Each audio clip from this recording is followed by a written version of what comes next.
Hey guys, I know it's Thursday and I know I'm just now posting Monday Night Raw, Prime Wrestling, and main events reviews, but bear with me, been busy, being lazy.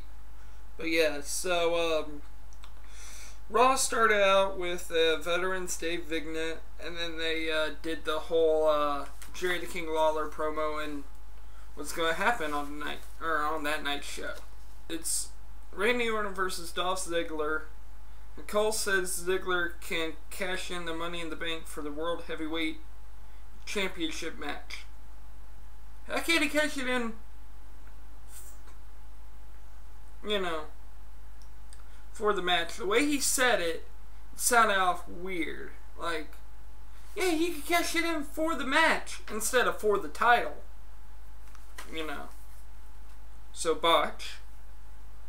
And JR was on commentary to begin with. Ziggler takes control and delivers 7 quick elbows that he does before delivering that big jumping elbow.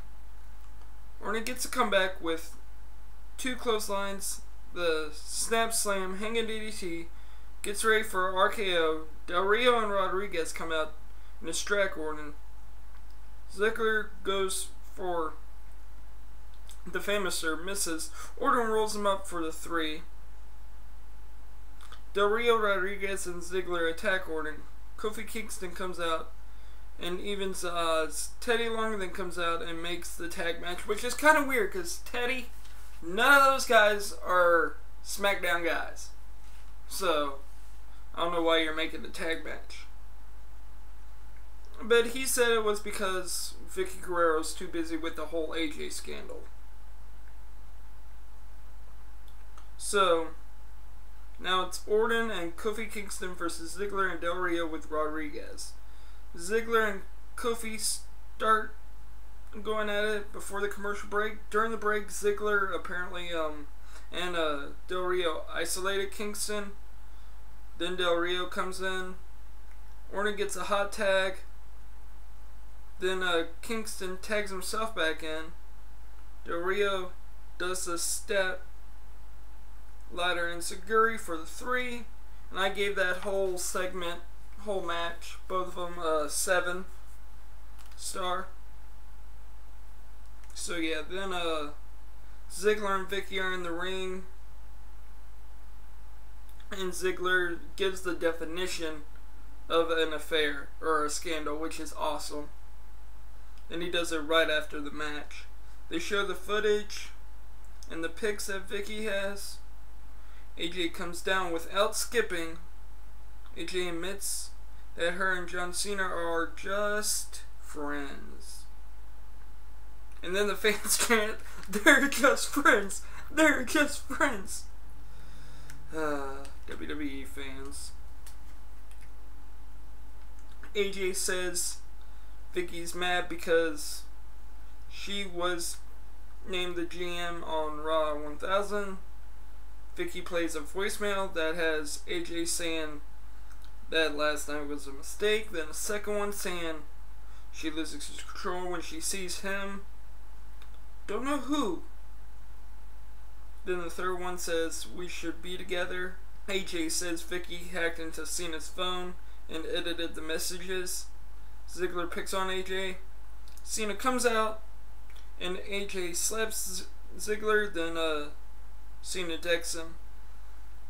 And they play a video, or they upload a video later on this week on YouTube and probably on WWE.com as well, of pretty much all the slaps in WWE history. But they leave out a bunch of Stephanie McMahon's, and somebody on Twitter actually said that AJ was like the slap queen. I was like, no. I love AJ, don't get me wrong, but no. It would go to my first WWE crush. No, not Miss Elizabeth, because I just thought she was awesome. But no, Stephanie McMahon. Stephanie McMahon Helmsley is the queen of slaps. Go ahead. You probably could put all of her slaps together, and you would have about 7 minutes of footage. Just saying. But then AJ and Cena are backstage, and Cena says something that the affair would never happen, and AJ kind of looks at him and is like, would never happen? And Cena goes, well, didn't happen. And then awkward moment, and he's like, yeah, I gotta go get ready for my match. Then they show the Sheamus and Regal bar fight from last week. Then it's William Regal versus Show. Big Show takes control. Regal tries to fight back. Show chokeslams him for the 3. Then Sheamus comes down and takes it to him. And Show walks away. I gave that segment 5-star because it was very short. And I don't believe William Regal should be squashed like that. Not even by you, Big Show. I'm sorry. But no.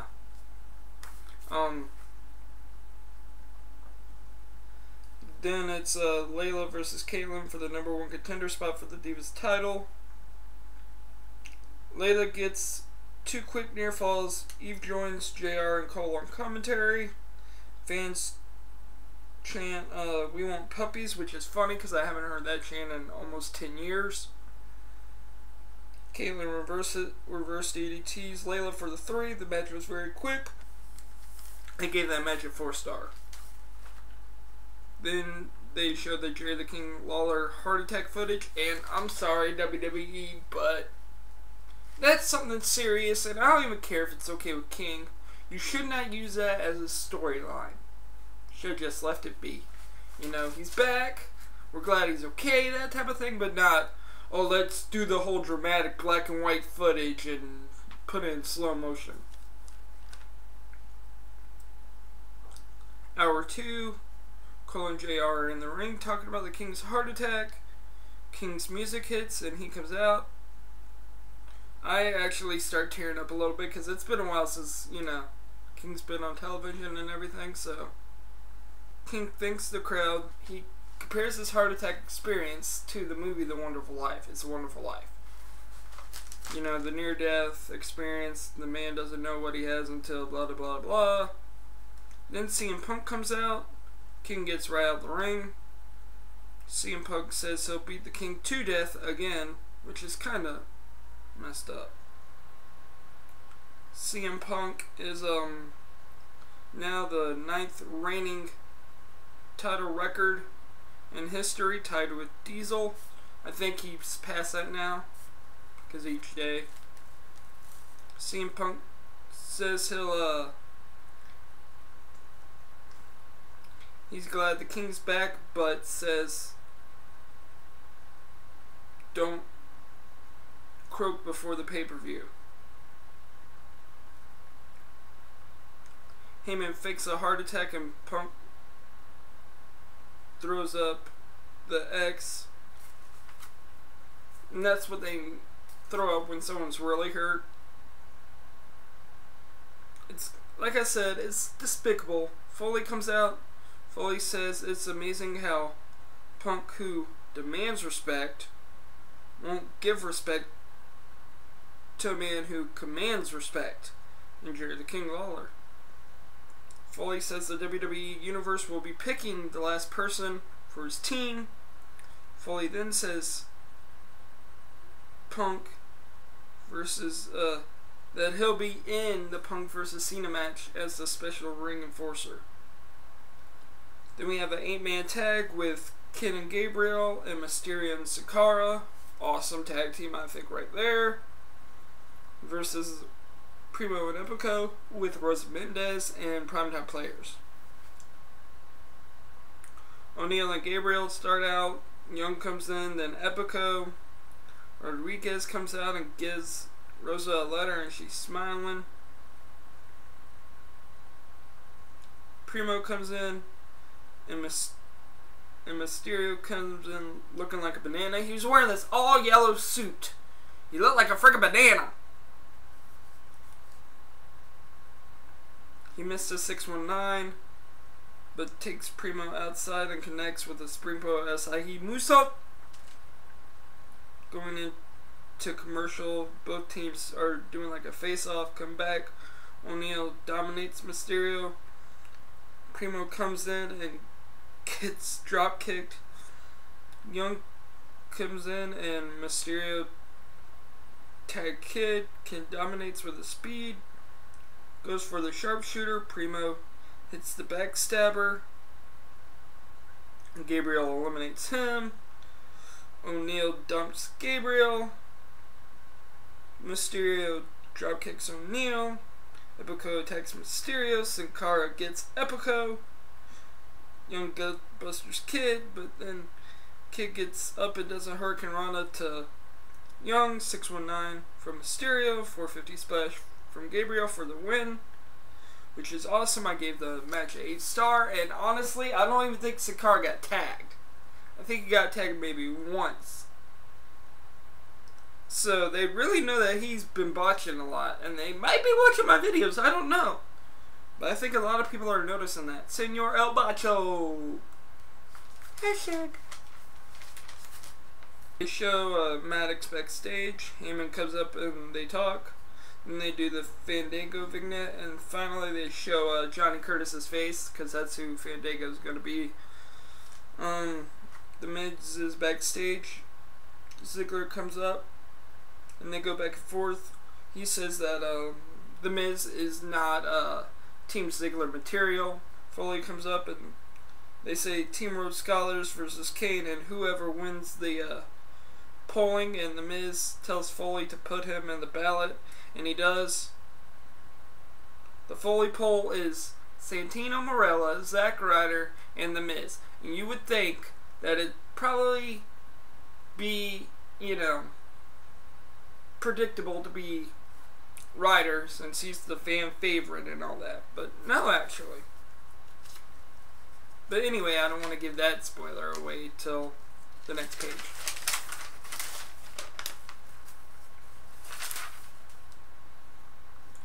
Then it's R-Truth with Little Jimmy, yes I said it again, versus Tensai, but he doesn't have Sakura, whatever. Antonio Cesaro joins Colin, the King, on commentary. Tensai takes control of R-Truth. R-Truth takes control for a quick win. Cesaro is funny on commentary the whole entire time. Then they trash talk each other. But like I said, the match was too quick. I only gave it a 3-star. Then they have a promo for the NWO DVD, which I want. So that might be on my Christmas list. So now we're into hour number 3. Then they show Maddox and McMahon from last week. While Maddox is coming out, they start bringing out an ambulance. They also bring out a stretcher. For a good while, Maddox runs from Ryback, but then Ryback dominates.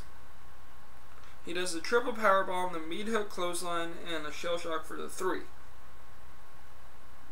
They got a stretcher, or they go to stretcher Maddox out, and Ryback attacks him, and then carries him to the ambulance himself. Like I said, it was a good squash match, but I want Maddox in the WWE. I want to see what this kid can do. Maybe they can bring back the Cruiserweight title and he can go for that or something like that. They need to do something with all these littler guys. You know? Give it a 6-star. And then it's David Otunga versus Sheamus. They say Otunga is the only Harvard graduate.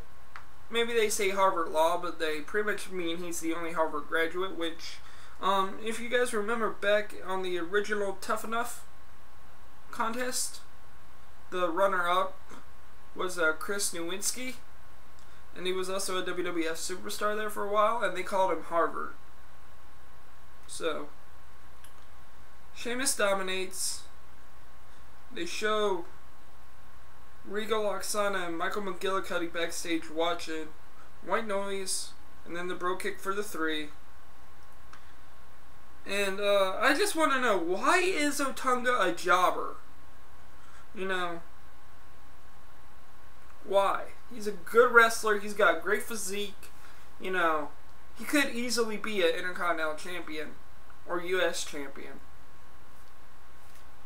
You know, I don't see Otunga winning the world title any time.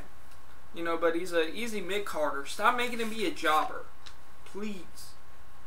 You know, then Sheamus says he's going to take back his title. Then Show attacks Regal. Then come back from commercial break, and Matthews is backstage outside the trainer's room. Regal has regained consciousness, but they think he might have a concussion or something. Kane and Bryan are backstage arguing, of course. Bryan is jealous of the new teammate, whoever that may be. Then it's time for the tag match, and Team Rhodes Scholars, I think they come out first. Yep. And then Kane comes out, and then it's time to see whose Kane partner is going to be.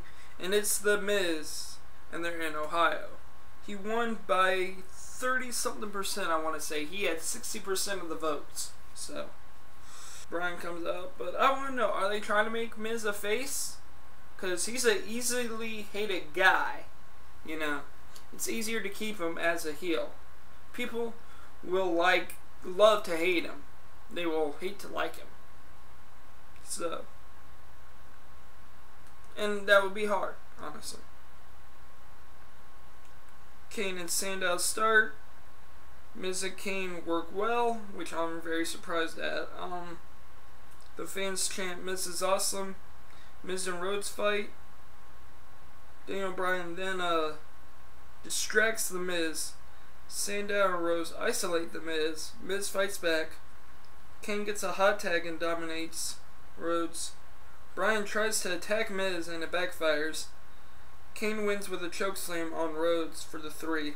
I gave it a 7-star. I like what they're doing with, you know, the whole Team Hell No thing. It's kind of funny, even though I wish it'd be someone else besides Kane, because Kane's supposed to be the big red monster, the scariest guy in the world. I remember back in 1997 seeing him debut as Kane, you know, at what is now known as Hell in a Cell, but was known as Bad Blood.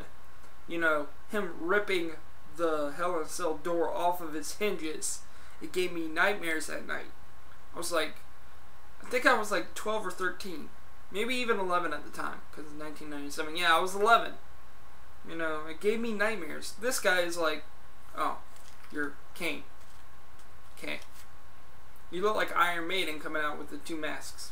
The Tribute for the Troops 10th anniversary vignette, which is awesome.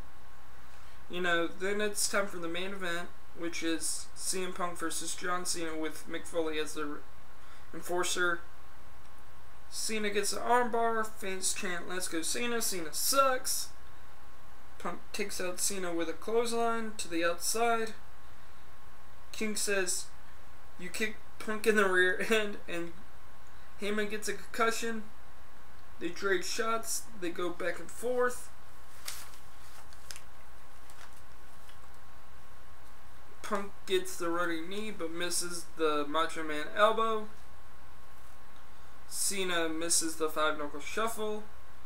Punk fights out of the AA. Punk takes control. Punk does a new hold, but they're also calling it the Anaconda Vice, which kind of makes me upset. It's actually the same hold. I saw a guy who I'll probably talk about here within the next couple videos from Prime Wrestling, known as Cursed. He did this hold a couple weeks ago on a guy named Danny Knight Batman or something like that. So yeah, then Cena puts on the STF. Heyman tries to hit Cena with the title. Foley pulled him out.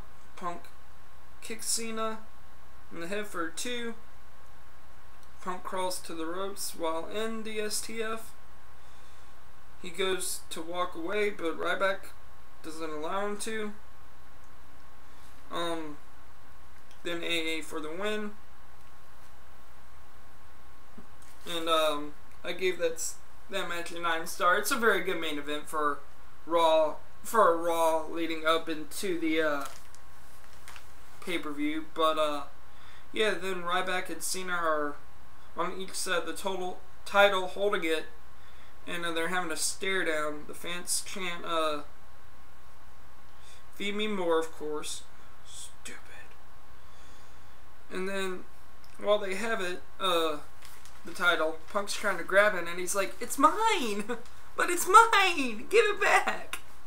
Kind of like whiny Punk. I gave this show an 8-star rating. It was a good show. You know, I'm probably never gonna give a show a 10-star, just to let you know, because that's me. And if you would have asked me about 10 years ago to 15 years ago, I would have gave every show a 10-star, because that's me. I was raised with the new generation and attitude era through the ruthless aggression era to the, you know, new generation or whatever that was. Now with the PG era, it's kind of like, dude, I'm growing up, but you guys are growing down. You guys are making this more family oriented. I remember when I used to crotch chop and get grounded, you know. So now I'm gonna do this next video real quick for you. And yeah, you guys have a good day. If you don't want to watch it, don't. If you do, do. Hashtag handicap handsome.